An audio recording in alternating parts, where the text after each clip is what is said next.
Hello भैया, बात नहीं सुन लो। ये अगर देखा जाए, मैं देखो ध्यान से एक चीज और मैं बता देता हूँ। इससे पहले मतलब जो कल तक जो चैप्टर हुआ था अपना, चैप्टर का नाम था, कौन सा चैप्टर था भैया? Law of motion. हम लॉ ऑफ मोशन जो पढ़े रहे थे, अगर किसी को भी भैया नोट्स चाहिए, जो भी हमने जो पढ़ाए हैं स्टार्टिंग से लेके अब तक का पूरा नोट, तो आप देख रहे हो यहाँ पर 40 से 45 पेज का है। ठीक है, जब से स्टार्ट किए ये 42 पेज का, 42 पेज का। तो आप कृष्णा जी से जाके उसको पीडीएफ जो भी है उसको बना के आपको दे दिया जाएगा, आप ले लेना। ठीक है, आज हम बात सुनो ध्यान से। ये चैप्टर था भैया लॉ ऑफ मोशन में हमने बहुत मतलब देखा जाए तो फोर्स से लेके हमने फ्रिक्शन तक सारे कंडीशन एक एक करके हमने पढ़े हैं, है ना। ये फोर्स के बारे में पढ़े, न्यूटन के लॉ के बारे में पढ़े, तीनों लॉ क्या होता है, मोमेंटम क्या होता है, इम्पल्स क्या होता है, इनर्शिया क्या होता है, ये सारी चीज हमने पढ़ी है।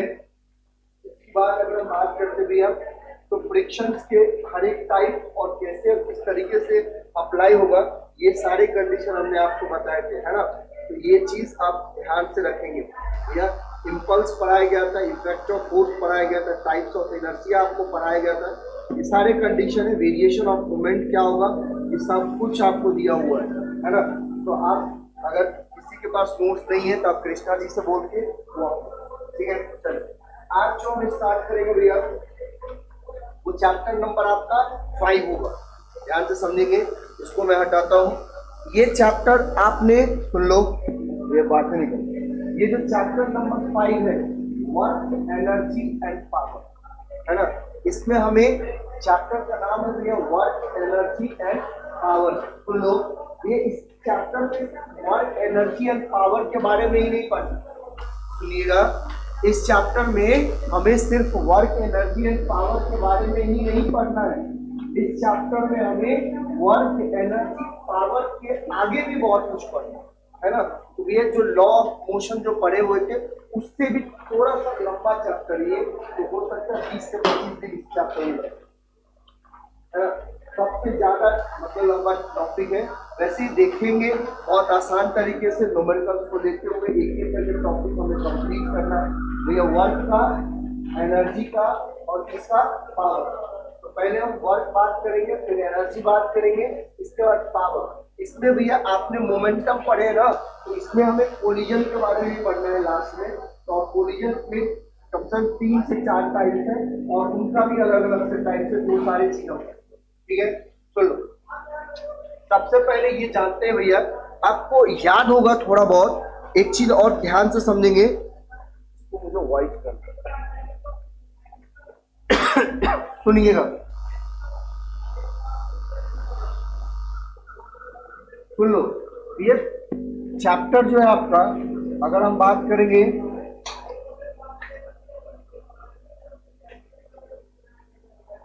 कौन सा चैप्टर भैया? 5 है। सुनिएगा, चैप्टर का नाम है वर्क एनर्जी एंड पावर। अरे ये चैप्टर आपने क्लास 9 में पढ़े होंगे। ये वर्क का मतलब कार्य होता है, एनर्जी का मतलब ऊर्जा होता है, पावर मतलब शक्ति। पढ़े है ना, कार्य, ऊर्जा और शक्ति पढ़े, इसलिए पढ़े 9th क्लास। अरे हाँ, ये सेम टू सेम डिट्टो वही है, क्लास 9th में जो आपने पढ़े हैं वही है। बस थोड़ा सा भैया एनर्जी में हम आपको एक्स्ट्रा चीज पढ़ाएंगे जो पोटेंशियल एनर्जी से रिलेटेड डेरिवेशन है ना। ये सारे चीज हम एक एक करके स्टडी करेंगे, सब कुछ बात करने वाले। सबसे पहले आज हम ये जानेंगे भैया कि वर्क है क्या। लो, एक वर्क है क्या, है ना भैया। सबसे पहला हम ऐसे ही चलेंगे, वर्क क्या होगा, एनर्जी क्या होगा और पावर क्या होगा, तो एक एक करके बात करेंगे। सबसे पहले हमें ये जानना है यहाँ पर कि भैया ये वर्क है क्या, वर्क जो है वर्क है क्या। तो सुन लो ध्यान से भैया, आप जो काम कर रहे हैं या कोई भी काम कर रहा है, ये सब वर्क क्या करता है। अगर एक लेबर है जो भैया अपने सर पे कुछ चीज उठा के एक जगह से दूसरी जगह रखता है, आपके नजर में वो भी काम होता है ना। आप पढ़ाई कर रहे हैं भैया, वो भी एक तरीके से काम है ना। अगर मैं आपको बोलूं यहाँ से यहाँ तक दौड़ के दिखाओ 10 राउंड, ये भी एक काम है। हर तरीके से देखा जाए तो अलग अलग तरीके से सब काम है ना। लेकिन भाई एक चीज बताना, हम यहाँ पर वर्क के बारे में बोलेंगे तो जितने भी आपको मैंने बताऊंगा यहाँ पे एग्जांपल्स लेके, उस चीज को आपको समझना बहुत इंपॉर्टेंट है, इस चीज को आपको ध्यान में रखना बहुत इंपॉर्टेंट है। और फिर हम बताएंगे भैया कौन सा वर्क है या कौन सा वर्क नहीं। देखिए वर्क के हिसाब से बात करेंगे भैया तो कुछ फिजिकल वर्क आएगा, कुछ बायोलॉजिकली वर्क आएगा और कुछ आपका केमिकली वर्क। ये तीनों कंडीशन में वर्क आता है। अब फिजिकली वर्क जो हम वर्क के बारे में पढ़ेंगे, यहाँ पर हम बायोलॉजिकली वर्क की बात नहीं कर रहे भैया। जो एक कोई बंदा है या कोई भी इंसान है जो भाई जाके जिम में वर्कआउट करता है ना, बड़ा बड़ा हेवी डंबल वगैरह वगैरह प्लेट सब उठाता है, तो आप जब देखेंगे तो आपको लगेगा हाँ ये काम कर रहा है, लेकिन भैया फिजिक्स के हिसाब से वो काम नहीं कर रहा है ना। आपको हम समझाएंगे। बहुत सारे ऐसे कंडीशन है जिसमें आपको सिर्फ बॉडी के अंदर ही आपको लगता है कि नहीं हमको वर्क कर रहे हैं, लेकिन फिजिक्स के हिसाब से भैया वो वर्क नहीं करते। तो अलग अलग कंडीशन है, बहुत डिफरेंट टाइप्स के कंडीशन है, इन सारे चीज के बारे में बात करेंगे। और फिर भैया आज जो एक कंडीशन बता रहा हूँ ये गांठ बांध के याद रखिएगा, ये यही चीज मैं रिपीट करूंगा बार बार। देखो सर ध्यान से सुन ले भाई, अगर मान के चलो कोई एक ऑब्जेक्ट है, सुनिएगा ध्यान से भैया, यहाँ पर कोई एक ऑब्जेक्ट है ठीक है, जिसका मास दिया हुआ है m, समझिएगा क्या दिया भैया, मास m दिया हुआ है ना। अभी फिलहाल रेस्ट पे ये ऑब्जेक्ट जो है भैया, अभी फिलहाल किस पे है, रेस्ट पे।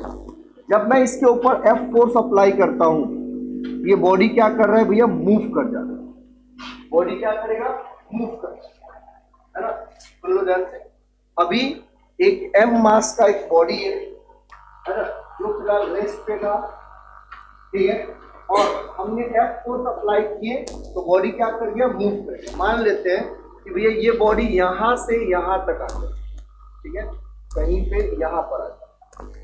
बॉडी का मास कितना भैया, m ही है ना।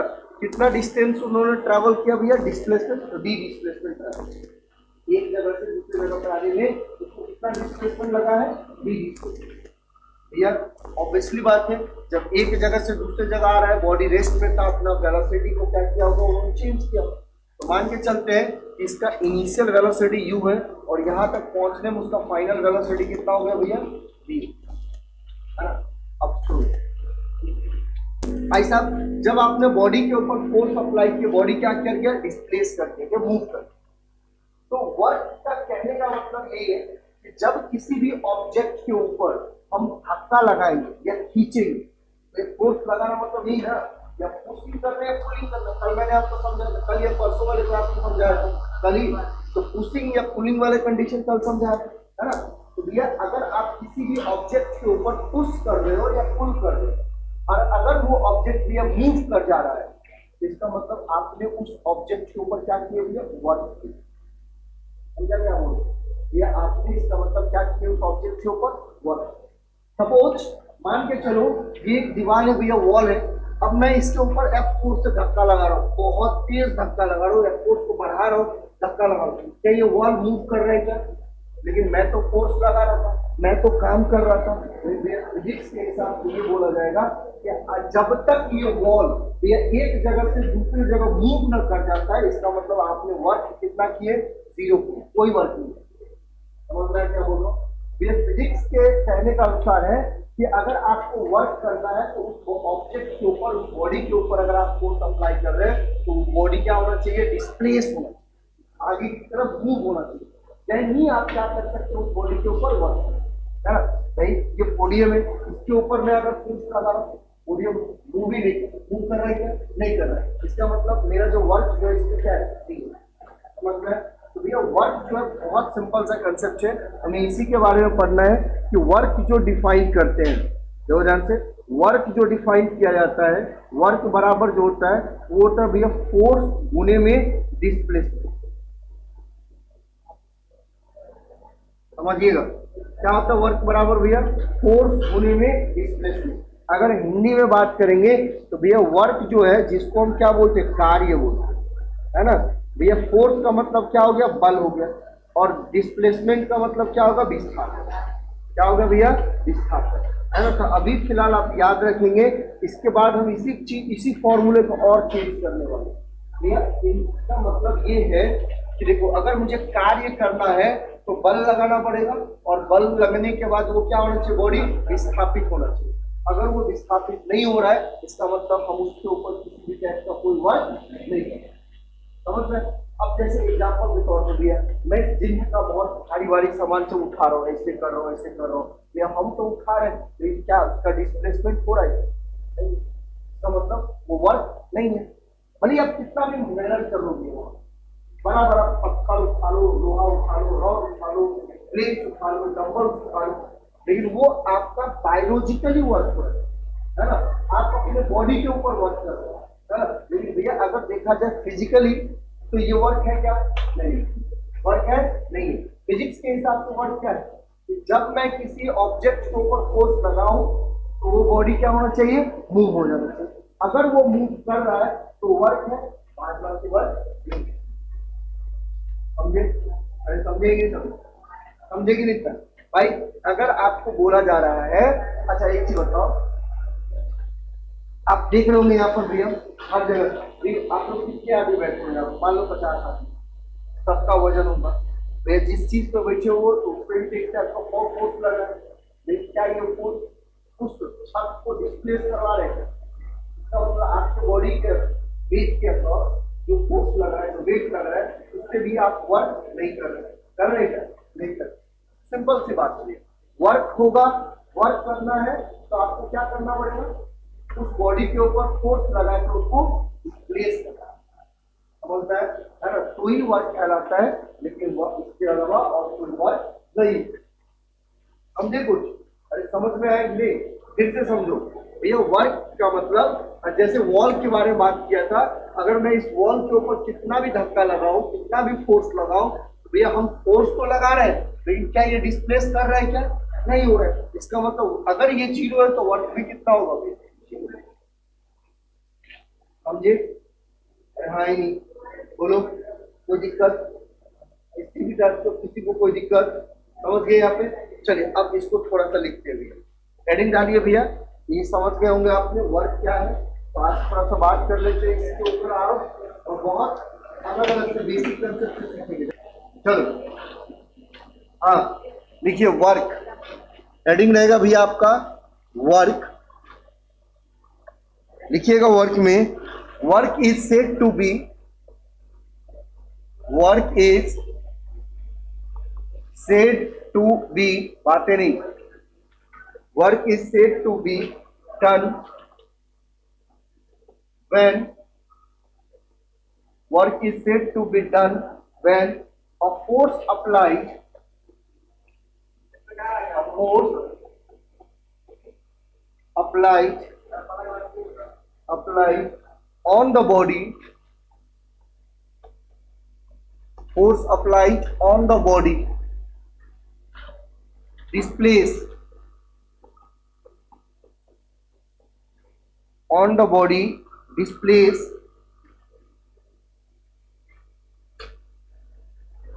on the body, applied on the body displays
आते नहीं रे।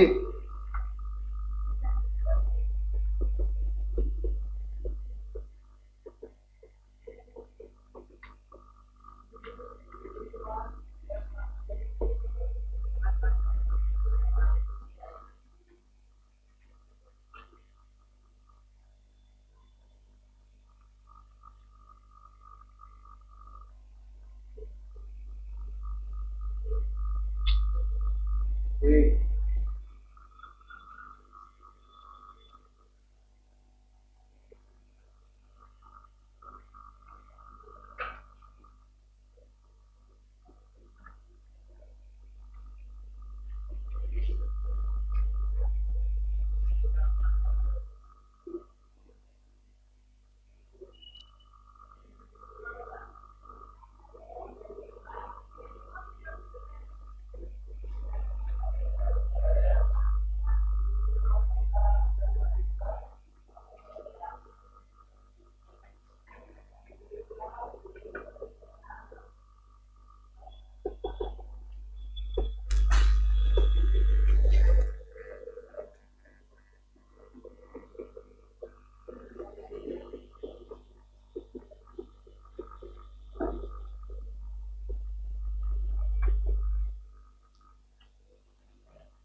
ध्यान से समझिएगा, ये जो चीज मैंने आपको अभी समझाया हूँ वही चीज मैंने लिख के दी हूँ। देखो, ये सबसे पहला कंडीशन क्या बोला, work is said to be done, मतलब वर्क जो होगा तभी पॉसिबल है जब भैया कोई force applied on the body, किसी भी बॉडी के ऊपर फोर्स क्या करेगा, अप्लाइड करेगा और displace the body through a centre distance, है ना। या आप ऐसा बोल सकते हैं कि जिस डायरेक्शन में आपने फोर्स अप्लाई किया उस डायरेक्शन में क्या कर जाएगा भैया, मूव कर जाएगा। भाई ऐसा कुछ पॉसिबल तो नहीं है कि आप जिस डायरेक्शन में फोर्स अप्लाई करेंगे बॉडी उसी डायरेक्शन में मूव करेगा। मैं आपको ऐसे हजारों एग्जांपल बता सकता हूँ कि भैया आपका फोर्स कहीं और लगा के बॉडी मूव कहीं और करता है ना। जैसे एग्जांपल्स के तौर पे आप लोग जब भी अभी तो छुट्टी जाना, छुट्टी उठी पे नानी गांव जाते थे, याद करो रेलवे स्टेशन पे ऐसे ट्रॉली बैग ऐसे है ना, नहीं जैसी बात अलग है। हाँ, तो ट्रॉली बैग जो खींचे, ट्रॉली बैग पता है ना, ये 2 चक्के का होता है, 4 चक्के का होता है, फोर्स आप कहीं और लगाते हो उसका मोशन कहीं और होता है। आप समझेंगे आगे जाकर और बहुत सारे कंडीशन है। अब देखो यहाँ पे दूसरे वर्ड में मैंने आपको क्या बताया, work is the product of the applied force भैया वर्क जो है वो प्रोडक्ट है किसका, प्रोडक्ट मतलब क्या होता है भैया, गुणनफल है ना, किसका, अप्लाइड फोर्स एंड डिस्प्लेसमेंट का। तो मैंने वही लिखा हूँ, वर्क जो है फोर्स इंटू में क्या है, डिस्प्लेसमेंट है। वर्क क्या भैया, फोर्स इंटू में क्या है, डिस्प्लेसमेंट। देखिए एक मैंने एफ फोर्स अप्लाई किया हूँ किसी बॉडी के ऊपर, मान लेते हैं बॉडी का मास m है, तो बॉडी क्या कर गया, मूव कर गया, जिस डायरेक्शन में हमने फोर्स लगाए थे सेम उसी डायरेक्शन में क्या कर रहा है, वो मूव कर रहा है। तो कितना वर्क किया भैया, तो फोर्स इंटू डिस्प्लेसमेंट, मतलब फोर्स जो होगा, वर्क जो होगा वो फोर्स इंटू में क्या होगा, डिस्प्लेसमेंट होगा। ठीक है, अरे हाँ ये देखो दूसरा कंडीशन मैंने क्या बताया, it is a scalar quantity. भाई अभी ठीक है आपको बताया, सुन लो, अभी आप याद रखो क्या है ये स्केलर क्वांटिटी। मैं आपको प्रूफ करके भी दूंगा कि वर्क जो है एक स्केलर क्वांटिटी है, इसके लिए डायरेक्शन की जरूरत नहीं पड़ती। आप जो है अगर सपोज मान लो कि भाई अगर किसी चीज पे ऑब्जेक्ट को फोर्स लगा रहा हूं, अगर वो मूव कर जाए तो हमने वर्क किए, अब कौन से डायरेक्शन में किए, कौन से इसमें किए, उससे उसको कोई फर्क नहीं पड़ता है। तो वर्क कैसा भी है, एक टाइप का स्केलर क्वांटिटी है, जिसका ऐसा यूनिट क्या होगा, ऐसा यूनिट पता है ना, फोर्स को कैसे मेजर करते हैं, इससे पिछले वाले चैप्टर में बताया न्यूटन से, और डिस्प्लेसमेंट भैया मीटर से। तो ऐसा यूनिट क्या हो जाएगा भैया, न्यूटन मीटर। और भाई याद रखना, इसी न्यूटन मीटर को हम क्या बोलते हैं, एक जूल। मतलब कहने का मतलब ये है कि 1 जूल जो होगा,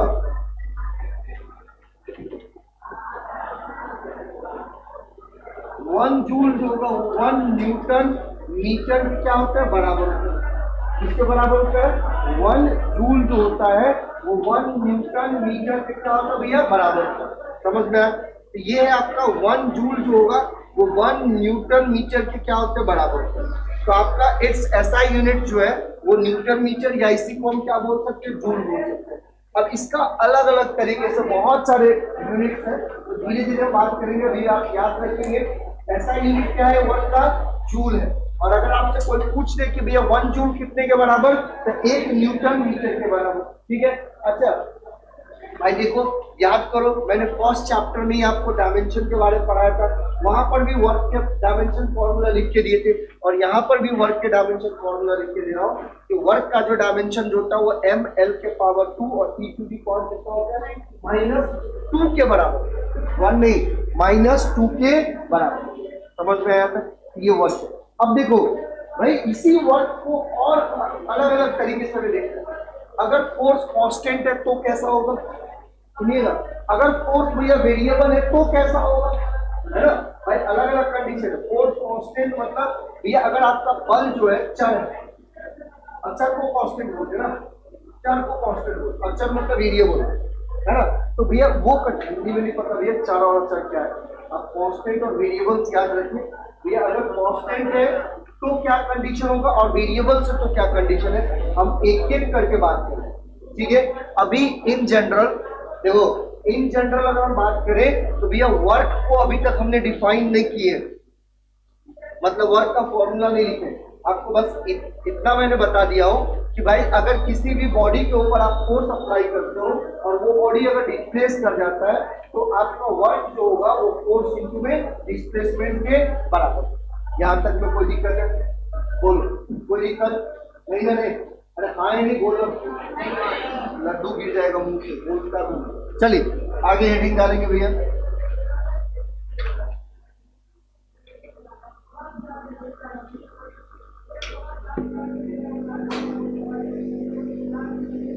चलिए हेडिंग रहेगा work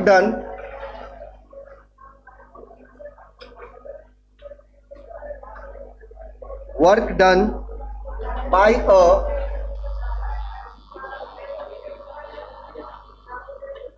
constant force.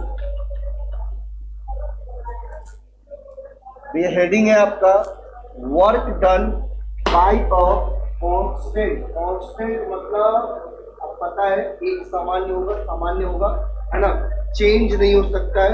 Constant force के बारे में बात कर रहे हैं।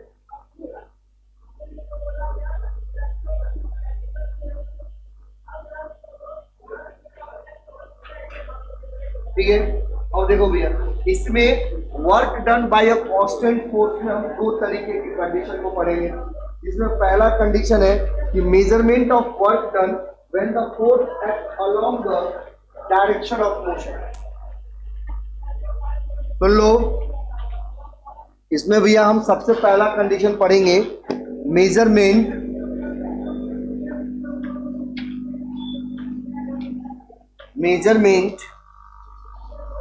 Of work, measurement of work done when the force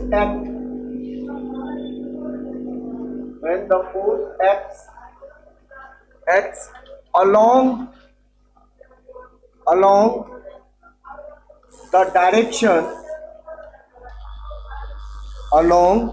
the direction of motion।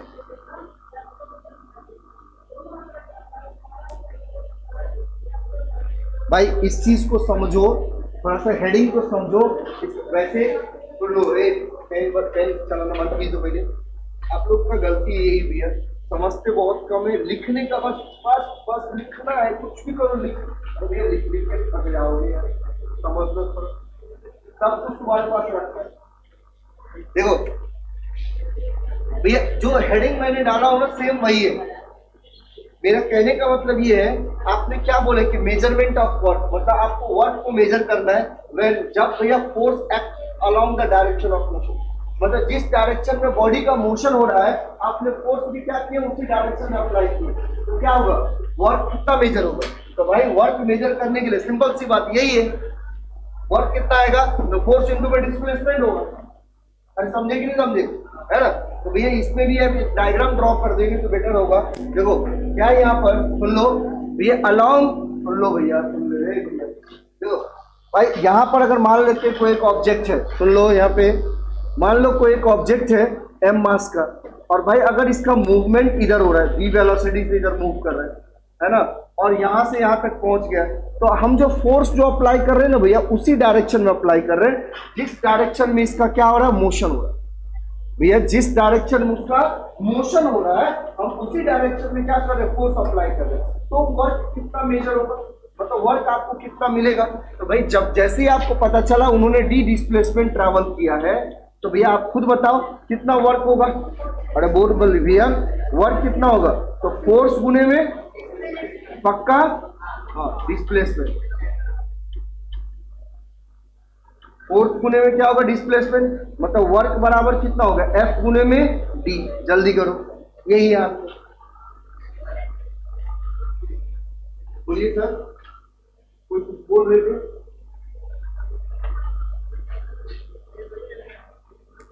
बोलो ना भाई, बोल बोल बोल।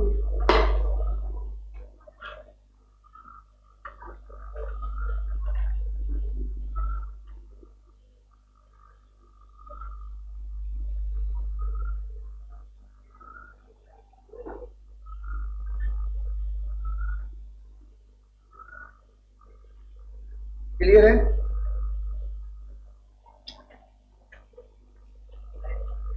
अब देखो भाई, इधर देख, जान इधर देख, हाँ रुकने उतारने छापने का, अब ये तुम लोगों को डर छापने का कौन सा बुक सवाल, 2 लाइन का चीज नहीं है, छापना और मगन है छापने। कल देखो ना, पूछते हैं ना सीधा धड़ाधड़ पूछेंगे, पाइप नहीं है, कल पाइप चलाते हैं, उसमें मजा आ जाएगा। देखो सुन लो रे हीरो, दूसरा कंडीशन सुनने भैया, यहां पर क्या बोला गया था कि जिस डायरेक्शन में आप फोर्स लगाओगे, बॉडी का मोशन भी उसी डायरेक्शन। अब थोड़ा सा चेंज करते हुए हेडिंग रहेगा दूसरा, सेकेंड हेडिंग है, आपको हेडिंग में बोला हुआ है कि measurement of work done, measurement of work done, measurement of work done when force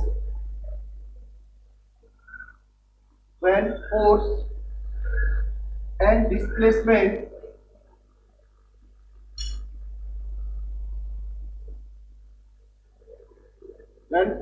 displacement are inclined each other।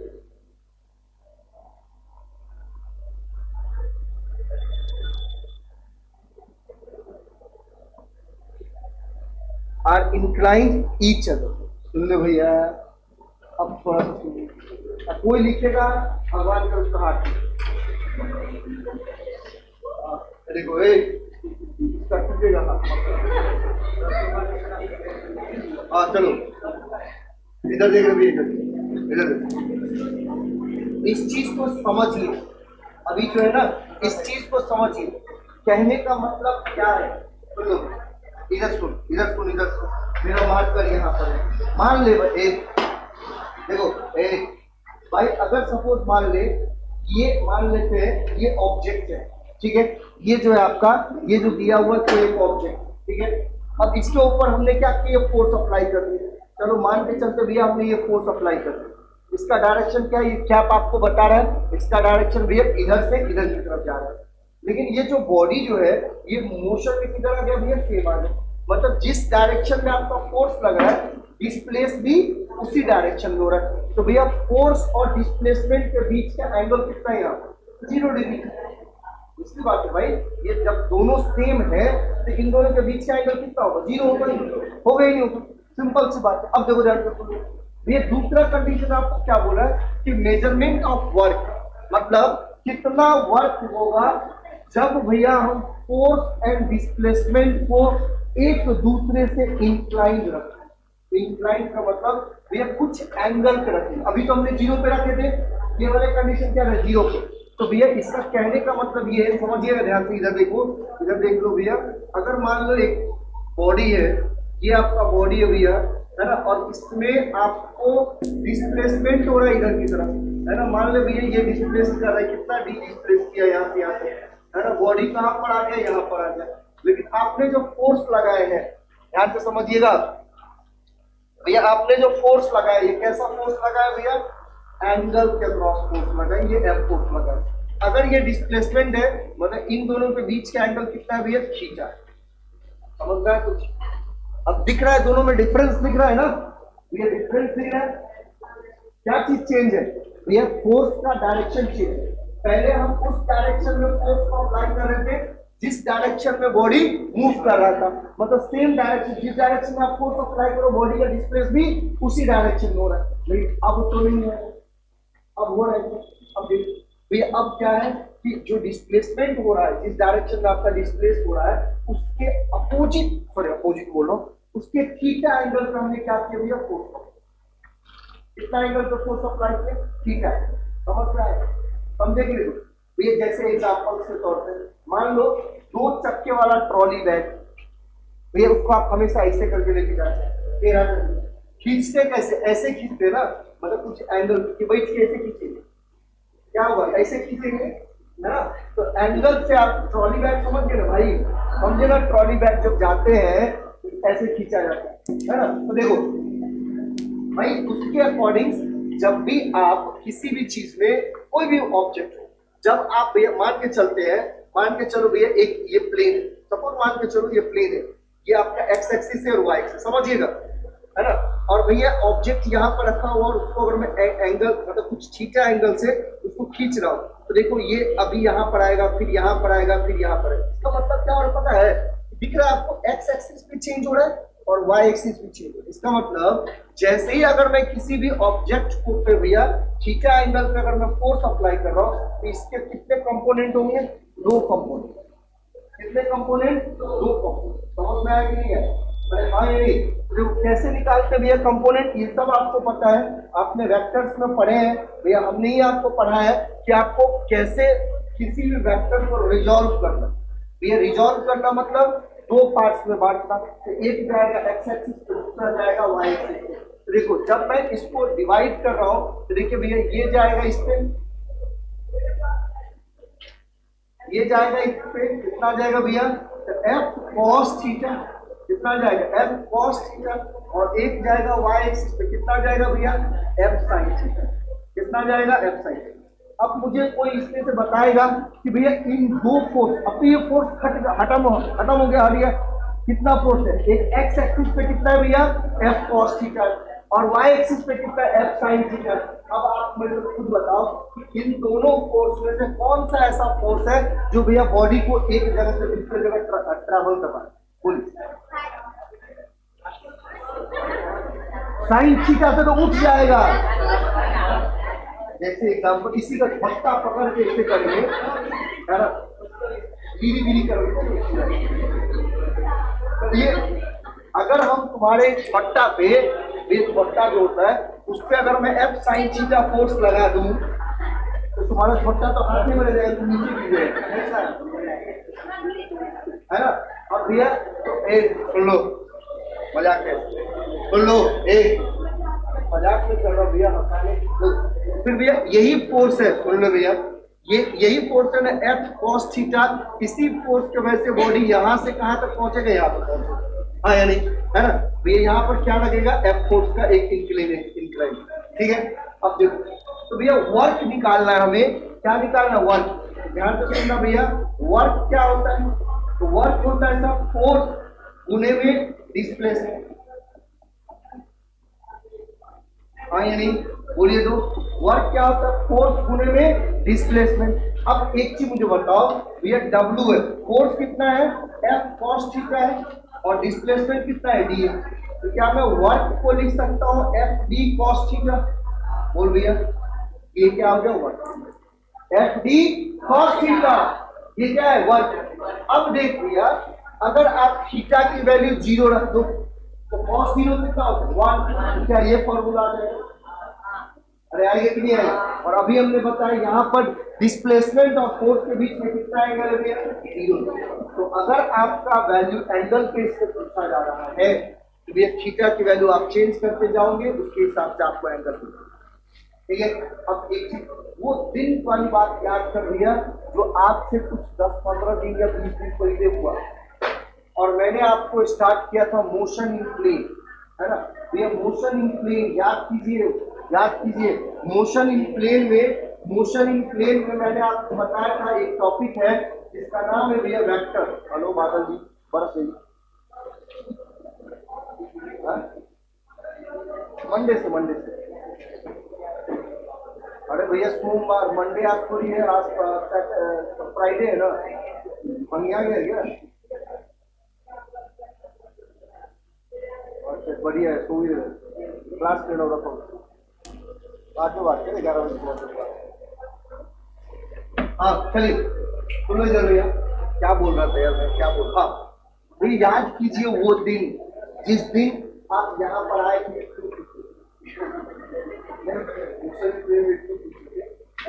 ये जिस दिन मैंने आपको चैप्टर नंबर 3 पढ़ाया था, और चैप्टर नंबर 3 में एक चीज पढ़ाया था जिसका नाम है भैया वेक्टर, और वेक्टर में मैंने आपको एक चीज और पढ़ाया था, 2 वेक्टर का प्रोडक्ट कैसे करते हैं। और याद करो उस 2 वेक्टर के प्रोडक्ट में मैंने आपको 2 चीज पढ़ाया था, एक होता है डॉट प्रोडक्ट और दूसरा होता है क्रॉस प्रोडक्ट। याद कीजिए, याद आया कुछ, एक घंटा का पहले नहीं छोड़ेंगे बस, याद रहिएगा। हाँ देखो, ये याद होगा आपको, हमने 2 कंडीशन, भैया ध्यान से सुनो, motion in plane, vector quantity, उसमें 2 वेक्टर का प्रोडक्ट, एक स्केलर और एक वेक्टर प्रोडक्ट, याद है ना भैया। अगर क्रॉस है तो उसी को वेक्टर प्रोडक्ट भी बोलते हैं, अगर डॉट है तो उसी को क्या बोलते हैं, डॉट प्रोडक्ट बोलते हैं ना, या स्केलर प्रोडक्ट बोलेंगे। याद करो भैया, अगर हमारे पास 2 वेक्टर, एक वेक्टर ए है और दूसरा वेक्टर बी है, और इन दोनों के बीच का डॉट क्या निकालते थे भैया, the magnitude of A, magnitude of B, और दोनों के बीच में क्या आता है, हाँ या नहीं, अरे हाँ या नहीं बोलना। अगर ये दोनों, इसका मतलब ये क्या है भैया, एक स्केलर प्रोडक्ट है, अरे हाँ या नहीं बोलना भाई, ये क्या स्केलर प्रोडक्ट है, तभी ना इसको डॉट बोलते। अब थोड़ा सा इसको देखो और इसको देखो, इसको देखिए, क्या फोर्स वेक्टर क्वांटिटी है, बोलिए नहीं, अरे फोर्स वेक्टर क्वांटिटी है भाई, नहीं है क्या, डिस्प्लेसमेंट भी वेक्टर क्वांटिटी है, ये फोर्स भी वेक्टर, डिस्प्लेसमेंट भी वेक्टर, देखिए ना, फोर्स भी वेक्टर, डिस्प्लेसमेंट भी वेक्टर, और इन दोनों के बीच में कौन सा है भैया, कॉस थीटा। इसका मतलब एफ वेक्टर डॉट कितना हो जाएगा, डी होगा। अगर मैं इसको वेक्टर के फॉर्म में लिखूंगा तो, अरे बोल, है ना, तो ये किसके बराबर भैया, डब्ल्यू के बराबर। इसीलिए मैंने आपको क्या बोला था, और इसी को क्या बोलते हैं, स्केलर प्रोडक्ट, अरे बोलते ही नहीं बोलते, इसीलिए मैंने आपको बोला था कि सर जो वर्क होता है वो कौन सा क्वांटिटी, स्केलर क्वांटिटी। लिख के दिया था भाई, ऐसा मत बोल भाई, लिख के दिया हो यहाँ पर, it is a scalar quantity. और जब पढ़ाया था उस समय में समझाया था, बोला था भैया रुक जाइए प्रूफ भी करेंगे, यही सब। अरे समझे नहीं समझे, बोल लो भैया ये क्या प्रूफ, नहीं समझे, नहीं समझे ना, ऐसा बोलिए ना। देखो भैया क्रॉस प्रोडक्ट का मतलब क्या होता है, देखो बोलिए क्रॉस प्रोडक्ट, जब आपके पास दो कोई वेक्टर है, मान लो कि अगर वेक्टर ए है और वेक्टर बी है, इसका क्रॉस प्रोडक्ट क्या निकालते थे, ए बी साइन थीटा, है ना, इनटू बी यूनिट वेक्टर। तो हमें इसके बारे में बात नहीं करना है, हमें डॉट प्रोडक्ट के बारे में बात। डॉट प्रोडक्ट क्या होता है कि मान लो अगर वेक्टर ए है और वेक्टर बी है, तो इसका ए का मैग्नीट्यूड बी का मैग्नीट्यूड क्या होता है, कॉस थीटा, है ना भैया। यहाँ पर क्या है, एफ डी कॉस थीटा है, देखिए ना, ये भी तो एक वेक्टर है तो एफ भी वेक्टर है, ये भी तो एक वेक्टर तो डी भी वेक्टर है। तो इन दोनों के बीच का डॉट प्रोडक्ट क्या कहलाएगा, स्केलर नहीं कहलाएगा। और इन दोनों का डॉट किसके बराबर, वर्क के बराबर। इसका मतलब वर्क क्या है, स्केलर क्वांटिटी नहीं है, बोलना समझे कि नहीं समझे। हाँ, इसीलिए मैंने यहाँ पर लिख के दिया था कि भैया वर्क जो है वो कैसा क्वांटिटी, स्केलर क्वांटिटी। क्लियर है, क्लियर नहीं है तो फिर, है ना। तो भैया दो कंडीशन ध्यान से सुनना, एक तो सबसे पहला कि measurement of the work done when the force act along the direction of motion. तो अगर भैया डायरेक्शन ऑफ मोशन है तो आपसे फॉर्मूला सेम है भाई, फॉर्मूला में कोई अलग नहीं है, फॉर्मूला सेम है। अगर थीटा की वैल्यू 0 रख दूं तो यही फॉर्मूला आएगा, कंडीशन यही होगा। लेकिन मैंने एक जनरल कंडीशन से बताया हूं कि अगर भैया अगर फोर्स जो है डिस्प्लेसमेंट से कुछ थीटा एंगल पे इंक्लाइन है तो कितना वर्क होगा, तो वर्क जो आएगा वो क्या आएगा, एफ डी कॉस थीटा। समझना है, अगर आपसे कोई पूछ रहा है थीटा क्या है भैया, तो एंगल बिटवीन डिस्प्लेसमेंट और किसके, फोर्स के बीच, इसके बीच का भैया। अगर ये डिस्प्लेसमेंट है, डी डिस्प्लेसमेंट मान लेते हैं, तो डिस्प्लेसमेंट और फोर्स के बीच का क्या है, थीटा। या आप ऐसा भी बोल सकते हैं कि जिस डायरेक्शन में भैया बॉडी का मोशन हो रहा है और फोर्स के बीच का क्या है, एंगल है। समझे नहीं समझे, अरे हाँ समझे, अरे क्लियर है, क्लियर है। इसके बाद अब जल्दी लिखो।